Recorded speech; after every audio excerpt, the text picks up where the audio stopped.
Innal hamdalillah wassalatu wassalamu ala nabiyyina Muhammad wa ala alihi wa ashabihi ajma'in.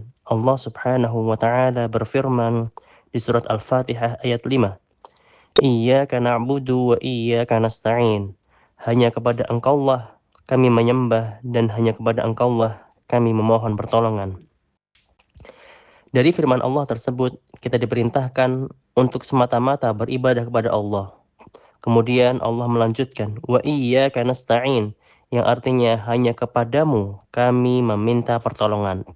Artinya selain kita diminta untuk beribadah semata-mata kepada Allah, kita juga diminta untuk hanya meminta tolong kepada Allah. Ayat ini menjelaskan kepada kita bahwa pada dasarnya hanya Allah lah yang mampu menolong hidup kita.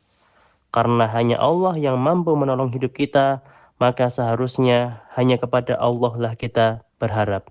Hanya kepada Allah lah kita menyandarkan semua urusan, bukan kepada yang lain atau kepada makhluk. Allah Subhanahu wa taala berfirman di surat Al-Mu'min ayat 44. Wa ufawwidhu amri ilallah, dan aku serahkan urusanku kepada Allah. Allah Subhanahu wa taala juga berfirman di surat At-Taghabun ayat 13.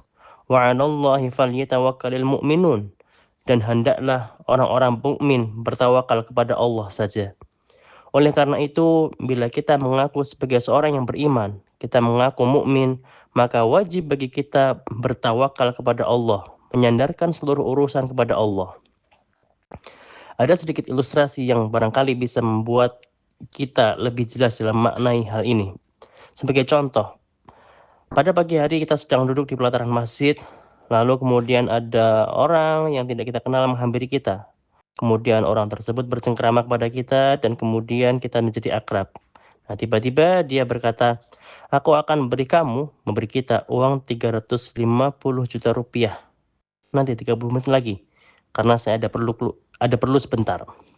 Kemudian kita menunggu selama 30 menit dan setelah 30 menit ternyata orang tadi tidak muncul lagi. Kita tunggu lagi sampai maghrib dan orang itu juga tidak muncul.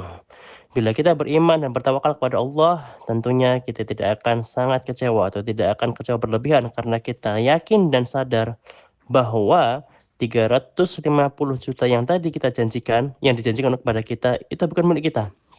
Kita sadar bahwa Allah Subhanahu wa taala lah yang mengatur rezeki setiap hamba, bukan orang yang baru kita kenal tadi pagi. Tapi bila kita berharap kepada orang tadi, maka barangkali kekecewaan itu bisa memuncak. Dan bahkan bagi sebagian orang, kekecewaan yang memuncak menimbulkan perbuatan-perbuatan yang di luar batas. Jadi betul bahwa berharap kepada makhluk itu merupakan sumber kekecewaan. Oleh karena itu, supaya kita tidak kecewa, terutama dalam menjalani hidup kita di dunia ini, maka hanya kepada Allah lah kita berharap. Allah Subhanahu wa taala berfirman di surat Al-Insyirah ayat 8, "Wa ila rabbika farghab." Dan hanya kepada Tuhanmu lah hendaknya kamu berharap.